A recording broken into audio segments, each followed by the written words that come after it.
Արա Ղազարյանը օրերս գտնվում էր Սիրո մայրաքաղաքում, Փարիզում, որտեղից էլ պարբերաբար նոր հոլովակներով էր կիսվում ինստագրամյան իր էջի հետևորդների հետ։ Հրապարակումներից մեկում առանցույց էր տվել, որ բազմաթիվ սիրահար զույգեր նախընտրում են իրենց ամուսնության առաջարկությունը իրականացնել Էյֆելյան աշտարակի ֆոնին։ Արայի հրապարակումը ներկայացնում ենք նաև ձեր ուշադրությանը։ Փարիզում մի քանի տեղեր կան, որտեղից Էյֆելյան աշտարակը շատ գեղեցիկ է նայելով, դրանցից մեկը այս կամուրջն է։ Այստեղ շատերը գալիս են նկարվելու, ինստագրամյան վայր է, կարելի ասել, բայց իհարկե ես ունեմ իմ նախընտրած ուրիշ տեղերը, որտեղից իմ կարծիքով շատ ավելի գեղեցիկ է երևում Էյֆելյան աշտարակը, բայց այս էլ վատ ընտրություն չի։ Քիչ կգնանք ու ես կփորձեմ վայրերի ցույց տալ ուրիշ անկյուններ, որտեղից իմ կարծիքով ավելի գեղեցիկ Էյֆելյան աշտարակը տեսնենք։ Իհարկե Էյֆելյան աշտարակը ամենագեղեցիկն է հենց Էյֆելյան աշտարակի տակից, կամ վերևից, կամ հենց իր վրա,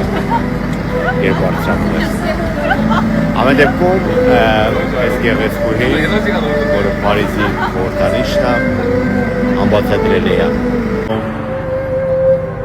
Հայկական տիրույթի ակտիվիստներ, բլոգերներ, հայտնի մարդիկ, ասենք ինչ եք դուք մտածում, երբ ձեր երկրում, հայրենիքում արուն է թափվում, սարսափելի իրադարձություններ են կատարվում,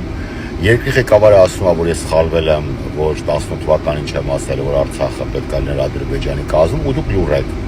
Ասենք ինչից եք վախենում։ Ասենք ոնց կարելի է տենց ցռան բերգո լինել։ Վախենում եք, որ մի երկու հովանավոր ձեզ փող չի տա, ուրեմն նայեք ուշադիր, այս տղեն ես, ձեր համար թող լինեմ դասական նմուշ, նրա, որ հովանավորները հարգում են պլորով տղեքի և փող են տալիս և համագործակցում են այն մարդկանց հետ, ովքեր ունեն արժանապատվություն։ Նենց որ տենց մկան ծակը, որ 10 թումանով առել նստել եք, դրանի ձեր փողը չի ավելանալու։ Վերջո ունեցեք տեսակետ, ունեցեք տեսակ, ունեցեք ասելիք,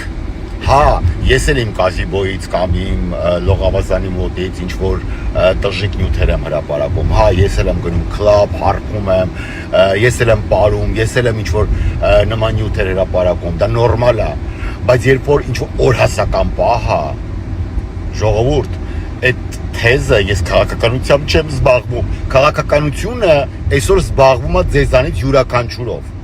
ու շատ ցավոտ է զբաղվում, դուք ուղղակի դա երևի թե չեք տեսնում կամ փուլացել եք ու այդ ցավից հաճույք եք ստանում, ես չգիտեմ, բայց նորից եմ կրկնում, այսօր Աբրահամ Գասպարյանին խոշտանգել են, ես Աբրահամ Գասպարյանին չեմ ճանաչում մոտիկից, բայց ինքը իմ կոլեգան է, հաղորդավարներ, լրագրողներ, աու, դուք արժանապատվություն ունեք, թե չունեք, երևի չունեք։ Լիարժեք անջատվել չի ստացվում, արդեն չեմ հիշում որ օրն եմ Լոս Անջելեսում չեմ, դուրս եմ եկել Իսպանիայում եմ, Եվրոպայում եմ,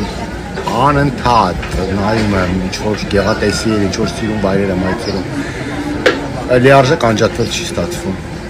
Ուշք ու միտքս անընդհատ Հայաստանում է, ու վստահ եմ իմ նման յուրաքանչյուր հայ, ով ապրում է դրսում, ով ապրում է, ու կապ չունի որտեղ է ապրում, կապ չունի ինչով է զբաղվում, հանգստանում է այս պահին, թե ուղղակի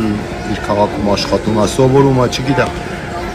էլի հայացքները սևեռված է դեպի Հայաստան ու բոլորս երևի թե հասկանում ենք, չէ՞ որ սա երևի թե շատ կարևոր պահ է։ Հրապարակում մարդիկ ավելանում են, այստեղ որևէ քաղաքական ուժ չի ուղղորդում և որևէ քաղաքական ուժի հանրահավաք չի, ելույթներ չկան, ուղղակի մարդկանց հիմնական մասը գալիս է, որովհետև այս խայտառակ իրավիճակի չի կարողանում համակերպի ու չի կարողանում տանը մնա, տանը նստի, որովհետև իրականում մենք հասկանում եք, չէ՞ ինչ իրավիճակում ենք հայտնվել։ Մի մասը պահանջում է լիդեր, մի մասը եկել է, որովհետև ուզում է հասկանա, թե ինչ է սպասում Արցախում ապրող իր քույրերի ու եղբայրների հետ։ մի մասը եկել է, որովհետև ընկերներ ունի Արցախցի, մի մասը եկել է, որովհետև մի խոսքով չգիտեմ, եկել են, մարդիկ գալիս են, որովհետև մարդիկ անելանելի, կացության մեջ են ու սենց անելանելի իրավիճակ, երևի թե որևէ հայ իր կյանքում չի եղել։ Ժողովուրդ ջան, հրապարակում եմ ու էլի 865 հազարորդ անգամ հասկանում եմ մի ճշմարտություն։ Անտարբերությունը հայկական բնավորության գիծ է դարձել, սովորություն է դարձել, սովորությունն էլ դարձել է բնավորություն, իսկ բնավորությունը ճակատագիր։ Մենք երևի թե աշխարհի ամենաանտարբեր ազգն ենք ու ամենաանտարբեր հասարակությունը։ Հա, ու այսքանի օր է Չարենցի խոսքերը շատ է շրջանառվում Ադանայի ջարդերի եւ Ստամբուլում տժացող հայերի մասին։ Իդեպ գոնե արդարացում կա էլի մի փոքր 0.001%, որովհետև այն ժամանակ միայն մամուլով են մարդիկ տեղեկացվել թե ինչ է կատարվում առհասարակ, շատերն դե անգրագետ են եղել, կարծեմ ռադիո էլ չի եղել։ Բա հիմա ուղիղ հեռարձակմամբ տեսնում ենք թե ոնց են կոտորում մարդկանց։ Ստեփանակերտում ոնց են այրվում ինչ-որ տներ, ոնց են Ասկերանից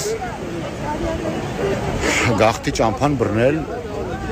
Արցախի հայերը, ոնց են օդանավակայանում հավաքվել հազարավոր արցախցիներ ու աղերսում ռուս խաղաղապահներին, որ իրենց կյանքը փրկեն։ Բա դա էլ տեսնելուց հետո էլի անտարբեր։ Բարև։ Գիտեք, ասեմ կոտրված եմ, դա ոչինչ չասելուն հավասար է, ասեմ հիասթափված եմ, դա ոչինչ չասելուն հավասարազոր է։ Հիասթափված եմ, ամաչում եմ ու չգիտեմ սենց էլ ոնց կարելի է ապրել ու ներկայանալ հայ։ Կոնկրետ կոտորածա, կոնկրետ ինֆորմացիա կա, որ մտնում են տներ եւ մորթում են ընտանիքներ, մարդիկ աղերսում են, օգնություն են աղերսում, լիքը մարդկանց որ թքած վիճակ է, թքած։ Նու պարզ է չէ, որ ոչինչ բան չի փոխվելու, պարզ է չէ, որ տարիներ շարունակ մեծացել են մարդիկ, ովքեր դաստիարակվել են ուրիշ արժեքներով ու հանկարծ այսօր որևէ բան չի փոխվելու։ Անգամ այս դժոխային իրավիճակը որևէ մարդու մեջ, եթե չկա հայրենասիրական նկրտում եւ գիտակցում, որևէ բան չի փոխելու, որովհետեւ նա թքած ունի։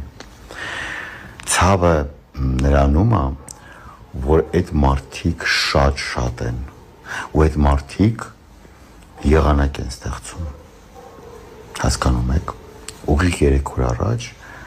մարդիկ շրջաններից եկել էին, որպեսզի սատարեին Տիգրան Ավինյանին, չգիտեմ թե ինչու էին եկել, շրջաններից էլի անատամ, փնթի, փարչակներ։ Հասկանում եք 3 օր առաջ։ Հասկանում եք, որ ուղիղ այսօր ցերեկը Տոմ Սարգսյանը դեռ չէր չեղարկել Snoop Dogg-ի համերգը ու նաև ասում էին, որ after party-ա լինելու ու եկեք մասնակցեք, այդ after party-ից հավաքված գումարը ուղղելու են Արցախ դեպի որպես օգնություն։ Այսինքն այնտեղ մորթում են, սպանդա կատարվում, տնավեր ու բնավեր մարդիկ չգիտեն ինչ անեն, այստեղ after party եւ ինչ-որ կտեր վերջապես չեղարկվեց, ամաչեցին կառավարության անդամները, որովհետեւ իրանց կազմակերպած համերգն է, չէ, այդ հայտարարակ համերգը չեղարկեցին։ Ժողովուրդ թեմաները այնքան շատ է,